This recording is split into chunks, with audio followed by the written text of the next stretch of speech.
Good evening, ladies and gentlemen. Welcome to the second instalment of An Otherwise Quiet Room, the Merri Creek sessions. I had a look at the first one, which was posted online yesterday, and it looks great, and we're really proud and pleased to be associated with something of such quality. So, by way of introduction tonight, we've got Benny Walker, who's a Yorta man, and I think rather than sort of read a by rote welcome to country, I might just tell you a little bit about the origin of the venue's name and how we came to be here.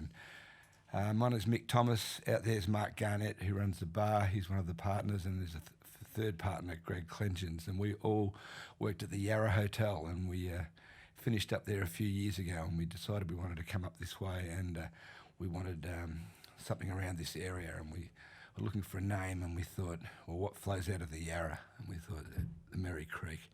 And so that was the initial reason we grabbed the name. But on further investigation, we found that the name comes from the local Cullen people, the indigenous tribes that inhabited the area, and that Merri means rocks, and it means the creek of rocks. And in the way of a lot of Aboriginal languages, rather than have a superlative or a pronoun, they just use the word twice to mean many. So many rocks, Merri means many rocks, so I thought that was another good pun. So as well as being a merry place in the English vernacular, hopefully, it's a place that rocks, so we were pretty happy about that as well. So without further ado, I'll introduce you to Mandy Connell, and she's going to be up here talking with Benny in this venue down here by the Merri Creek. So, yeah, I hope it rocks. See ya.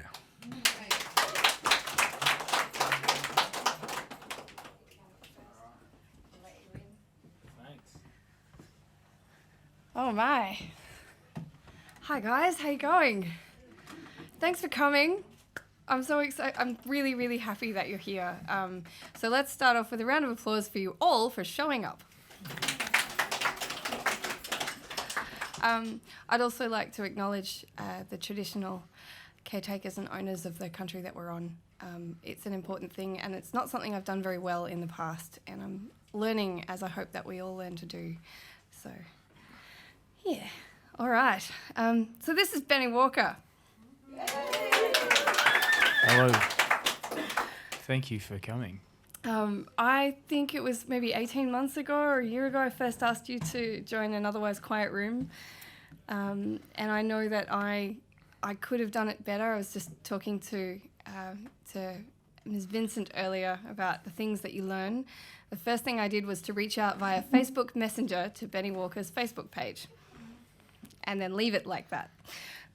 It's not really how you book an artist for an event like this. And then I grew up a bit and we did a few seasons, and I'm very, very blessed to have been able to work with people like Agostino Soldati on cameras, Misha Herman on sound, who's here, and Bob Hutchison over here on second camera. And I grew up a little bit, and then I emailed.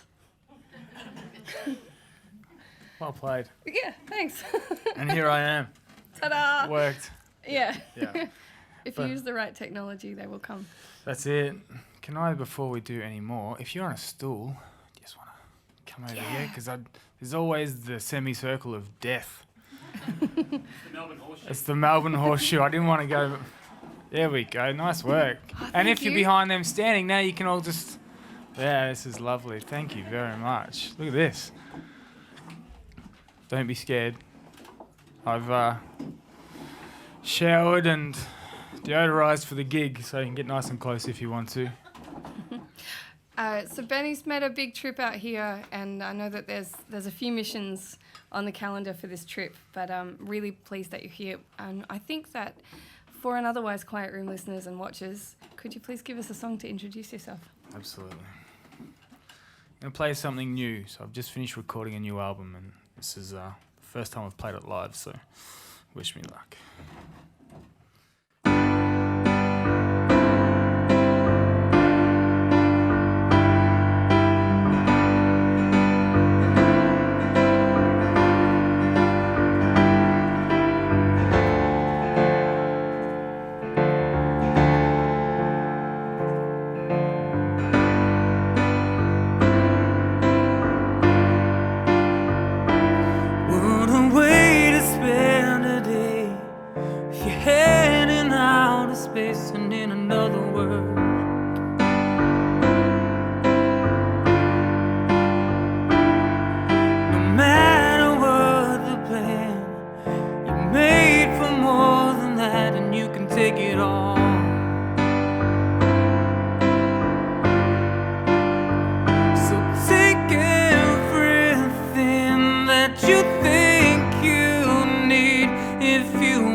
Sure that you learn maybe the hard way.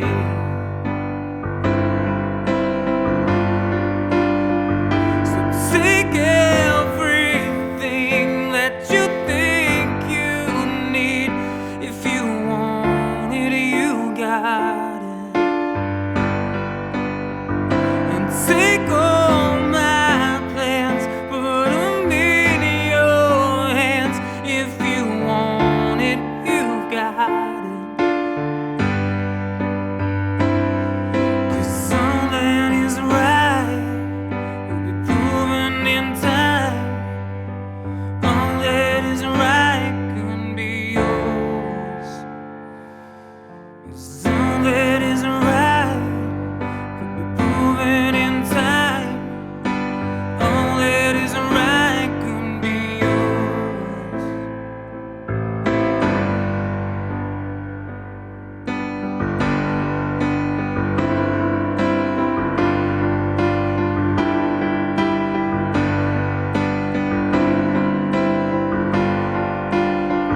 So take everything that you think you need. If you want it, you got it. And take all my plans, put them in your hands. If you want it, you got it.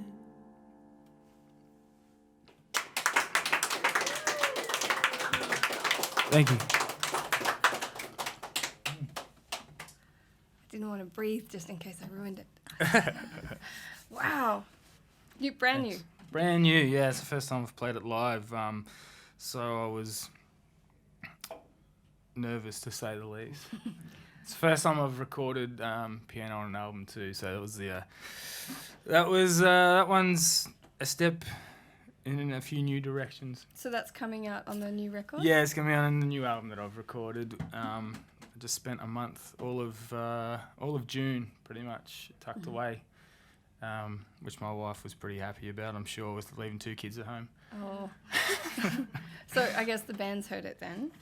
The band's heard it. I had my rhythm section come and play on it. They'd come every Tuesday, basically, and lay down 4 songs, and then the producer and I would spend the rest of the week through to the Monday working on the 4 songs, and get them back on Tuesday again. And yeah, so they have heard it and played on it, and yeah. And they're coming out with you in September to Melbourne? Yeah, so... Is it the 17th? Is it September 17th? Sounds right. Sounds right. It's definitely in September. Yeah. And the Northcote Social Club. Doing the Social Club. I'm putting out a new single in August off the album, and I'm going to do a full band show there, which is going to be really cool, and play probably a few new songs. I'm really, really itching to play them. I'm sure I should probably wait, but, you know, I do so many gigs, it's nice to have fresh stuff to play. And Could we call tonight a sneak peek? Yeah, a little bit. Yeah, it's nice to be getting up here and having that nervous energy is really good. It keeps you on your toes, because yeah, it's been a while since I've got up and actually had like the elevated heart rate and the slightly shaky hands, so it was nice to It's my feel. superpower. I make people nervous. It is. And the good-looking people in the audience. Well, you know. Try not to mention them though, because, you know, otherwise they'll know we know. And Yeah, it's that's just- right. it's Yeah, don't want terrible. to start a thing. Yeah. So tell me about the band. I know that you can play a whole lot of the parts on the album yourself, but obviously when you tour, Yeah. that's not always the case. And Yeah. your rhythm section, you're pretty tight with those guys. Yeah, so I've got Danny McKenna on drums, who's probably my favourite drummer in You guys are Australia. allowed to applaud. If we mention a name you like, you Yeah. can shout out. So Yeah. we've got Danny McKenna on drums. Yeah. I'll introduce the band. Yeah. So Danny, I saw him first play with Jeff Lang years ago, and I'm a massive Jeff Lang fan. Yeah, and Yep. many are. And him and Danny McKenna and Grant Comerford played at the Echuca Winter Blues Festival years ago. Yeah. And I'm Dream from team. Echuca, yeah. So watching those three was just mind blowing. And then saw them play again at Woodford, I think the same year. And then I became obsessed with Danny's drumming. And one day my drummer at the time couldn't make a recording session, so I called Danny, and Danny said yes. And then agreed to do a few gigs. So that's what happens. You snooze, you lose sometimes. You can't make it to the recording session, you lose your job. Oh, no. Which makes me look like an asshole, but you know, I got the drummer of my dreams in my band. So sometimes you have to be an asshole to get what you want, people. So did you also snag Grant Comerford? No, I didn't snag Grant. I have another amazing bass player named Anthony Liddell. He's Anthony Liddell. All you people out there, all you Anthony Liddell fans. He comes with a pretty amazing CV as well. He's played with Kimbra and some other pretty phenomenal artists, and he's just got this deep groove. And him and Danny come from very different places musically, but to put them together, it's this really unique groove and this really unique feel. And that's the reason. That's what kind of drove what's going to be the single, is just the way they played on it. It just brought it so much to life, and then that dictated the way I approached it. You know, even though I'd already written it, it kind of changed my approach in the way I play guitar. Then the overdub I did on the guitar, and then that gave more energy to the voice, and then it just became this like kind of whole different beast. I already liked the song, but then I just head over heels once those guys did their thing. Fantastic.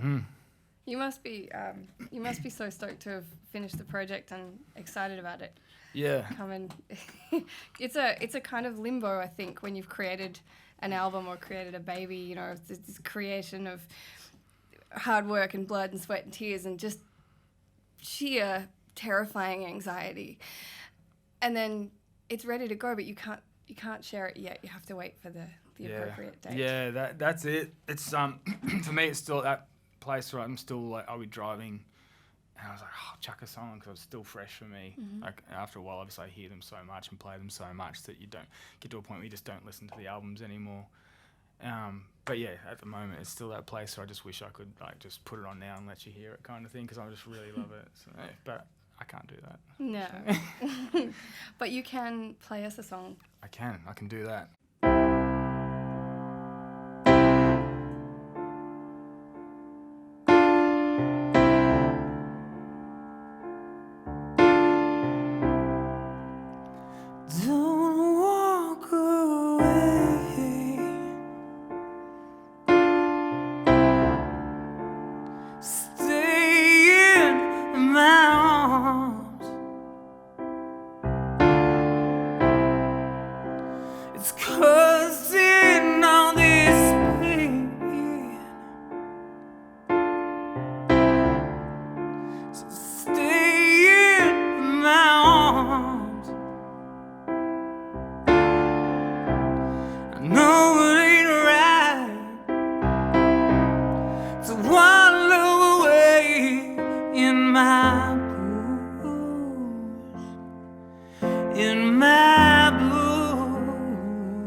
hotel, looking at my face. I'm missing you.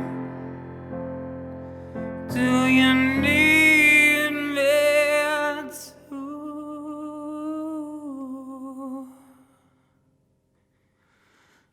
Don't walk away.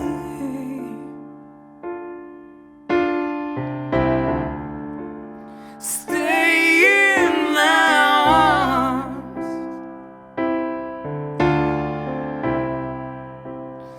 Tossing all this pain.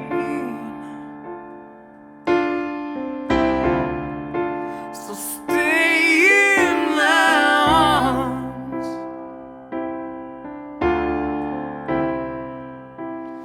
Don't walk away. Stay in my arms.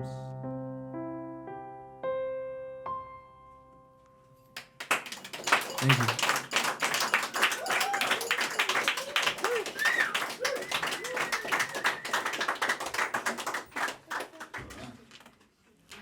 I don't get to sing songs like that very often. It's pretty cool. The things that you've released, the single, I Don't Blame You, Yes. is just phenomenal.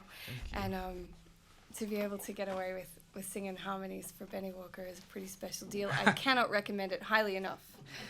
What are your influences, man? Ooh, I have lots, probably like a lot of singer-songwriters. I grew up listening to probably more like my mum. My dad was a musician in the house, but I really enjoyed my mum's taste in music probably a bit more. Like she was into like James Taylor and J.J. Cale, Neil Young, Crosby, Stills, Nash and Young. Even oh man, I'll come back to who I'm thinking of. I even have the record cover in my head at the moment. But anyway, so there was all that singer-songwriter stuff from that era, and then Dad kind of led me down the path of blues guitar playing and stuff.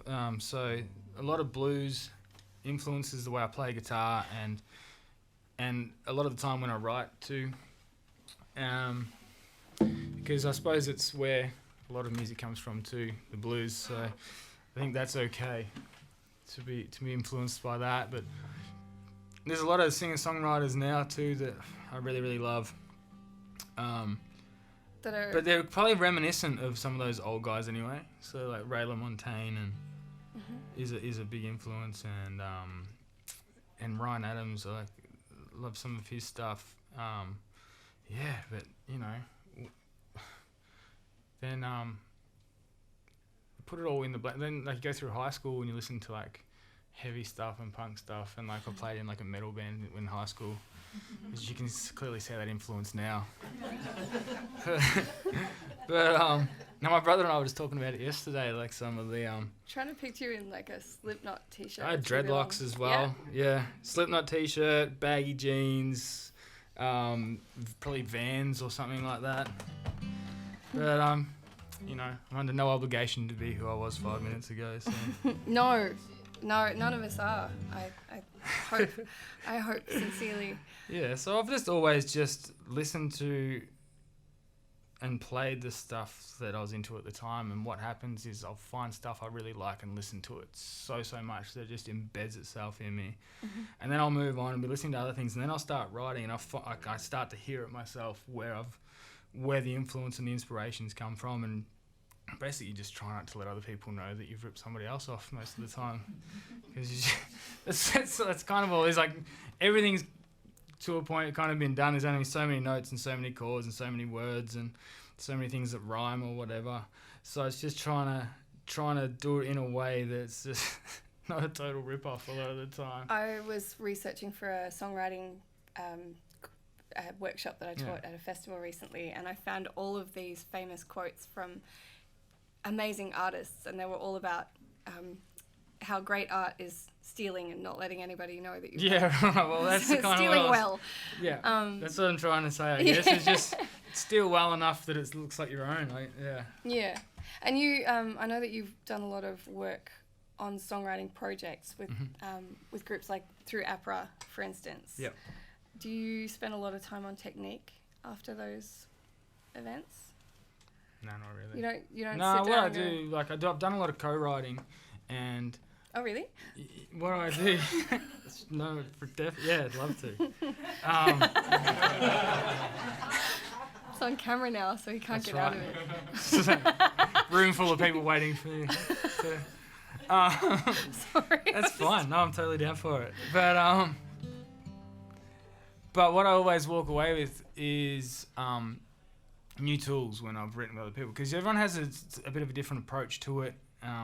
And that's the good thing about writing with great songwriters too. Like, I'll get to observe them when we get to a little roadblock, what they would do, whereas I would maybe go in a different direction. Sometimes mine works in the moment, but if that doesn't, then they'll go, well, what about this? And then when I go back to write on my own, I find that I have a few extra tools. Once again, just taking other people's ideas and approaches and applying it in different situations. And then when I go to another co-write, then I'm bringing this slightly bigger toolbox along, and they have theirs, and we try and build a song.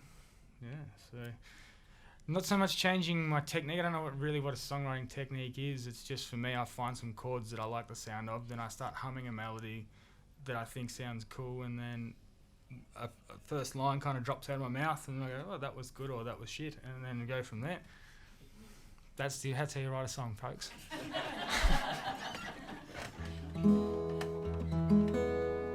But I hope that didn't dumb it down too much, but it's seriously guesswork most of the time. There's a lot of people out there who are really obsessive about collecting the information on every artist and how they write their songs. I'm not quite that forensic in my fandom. But I did start a project with a woman called Karen Fields. Anyone know her? Yeah. Karen's a great mate, and she challenged me to write 14 songs in 14 days. So we swapped a song every day for 14 days, which meant I often had 20 minutes to come up with something. The rule was, even if it was shite, you had to submit it. Are we both on? Did I press all the buttons? Yeah, I think so. Good, awesome. Can you hear both guitars? Yeah. Good. All right.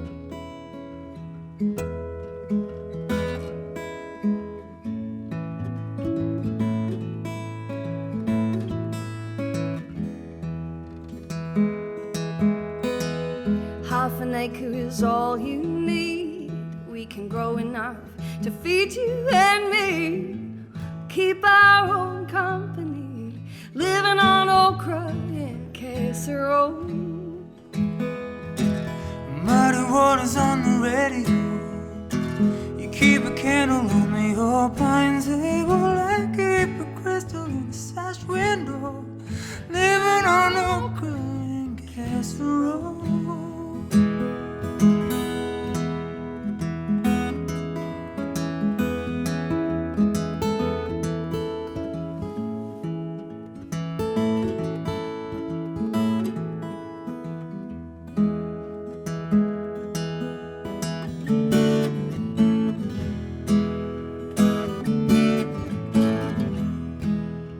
Spinach and beans, Time with the models.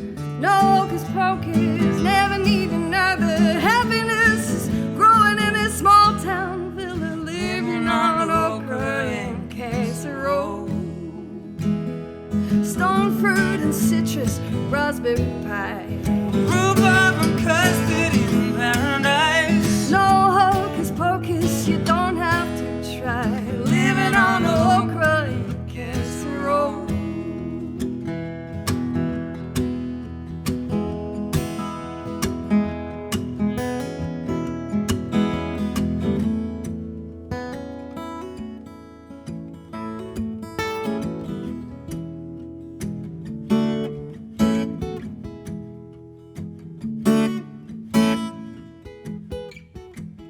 Half an acre is all you need.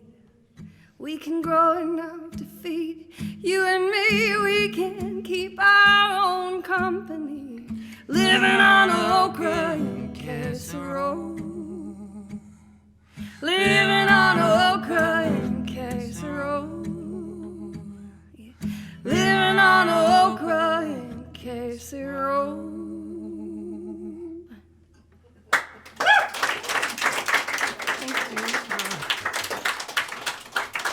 Mandy, everybody. Because OKRA and casserole, because the zucchini didn't fit. It's all about finding the right word. We've been deciding though that we might remake it and to have a verse that's about Oprah and sausage rolls. It was funny at soundcheck. Yeah. I still think it's funny. Me too. Me too. I think it's hilarious. So you're from Echuca, and that's where you live now. But Yep. that's where you were born as well. That's where I was born. I grew up there, did all my schooling, and played all sport and in bands and everything like that, and And then swam in the river. ran away to Melbourne.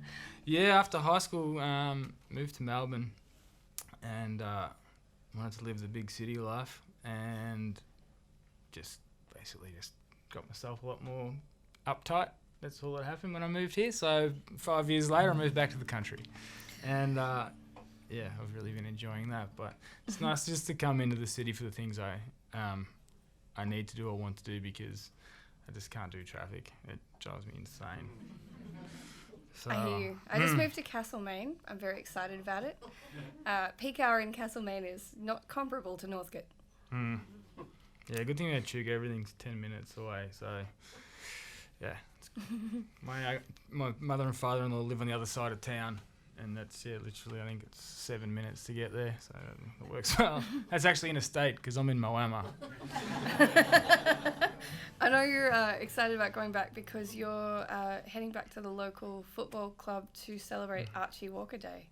Yeah, so my brother, after he finished, anyone doesn't know, my brother played AFL for 13 years, and then once he retired, he moved back home as well, and he's now coaching and playing at the local footy club. And our grandfather passed away in February. His name was Archie Walker, and so what my brothers started last year was the first Indigenous round, which was just Echuca verse the Seymour, I think, at the time, and that was the first Indigenous round in the GV, and a lot of country footy leagues still don't do it. I'm just gonna stop you there for the ingenue. What's a GV? Oh, sorry, the Goulburn Valley Football League. Sorry, yeah, I don't get out of Echuca all that often, maybe. I actually thought it was a complex football term. Yeah, right. No, a GV is a Goulburn Valley. Right. Yeah. Good. Nice to know. So he started trying to get the Indigenous round off the ground for the GV Footy League, Goulburn Valley Football League, last year, and then between then and now, our grandfather passed away. That's our grandfather on our Aboriginal side of our family, and all of us just thought the absolute world of him, and he's the epitome of an absolute gentleman, and just the man that I aspire to be, and my brother as well. I know that, and so yeah, we decided that we would call it the Archie Walker Indigenous Round this week, and so I'm going to head up there and head back home, and I'm going to do a performance at half time, and it's the two top teams playing, and it's also a Echuca Winter Blues weekend, and we've got let's try that again. It's a Echuca Winter Blues weekend. as well, so if anyone is looking for something to do this weekend, Echuca Moment Tourism is going to love me. And then hope so. I think that quiet voice that you may or may not have picked up on the microphones was someone saying, "I think they already do," and that's from the group of fans who showed up in Benny Walker colours with the T-shirt at very early. You guys are now my official Otherwise Quiet Room favourites, and you will be welcome at any of our shows. Yeah, mine too.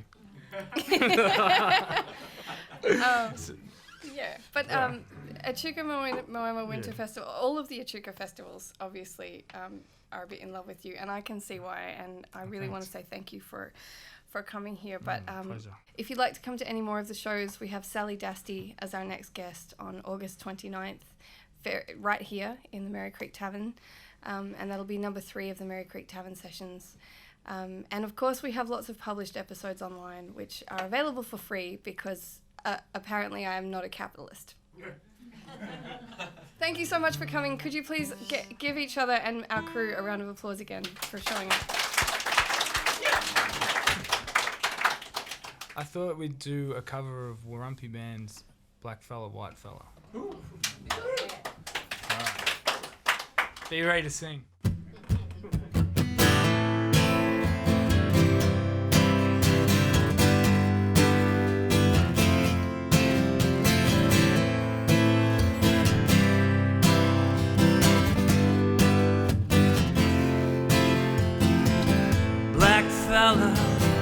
White fella, it doesn't matter what your color, as long as you a true fella, as long as you a real fella. All the people, different races, with different lives, different places. It doesn't matter what your name is. We got to have lots of changes. We need more brothers if we're to make it. We need more sisters if we're to save it. And you're the one who's gonna stand up and be counted. And you're the one who's gonna be there when we shout it. And you're the one who is ready with a helping hand. One who understands his family plans. Black fella, white fella, yellow fella, any fella, doesn't matter what your color, as long as you a true fella. All the people, the different races, different names, different places. Doesn't matter which religion. We need more brothers if we're to make it. We need more sisters if we're to save it. And you're the one who's gonna stand up and be counted. And you're the one who's gonna be there when we shout it. And you're the one who's always ready with a helping hand. And you're the one who understands these family plans. Stand up and be counted. You gotta sing here. Stand up and be counted. And you're the one who's gonna be there when we shout it. And you're the one who's gonna stand up and be counted. And you're the one who's always ready with a helping hand. And you're the one who understands these family plans. All right, ready? Stand up and be counted. Stand up and be counted. Just you. Stand up and be counted. Stand up and be counted. One more. Stand up and be counted. Thank you very much for singing along. Ladies and gentlemen, please thank Agostino Soldati on film, Bob Hutchison on the cameras, Misha Herman on sound. Please thank Mick and Mark and the Merri Creek Tavern for having us. There's a whole team, there's too many people to name everyone, but lastly, I've been your host, Mandy Connell, and could you please thank the amazing and wonderful Benny Walker.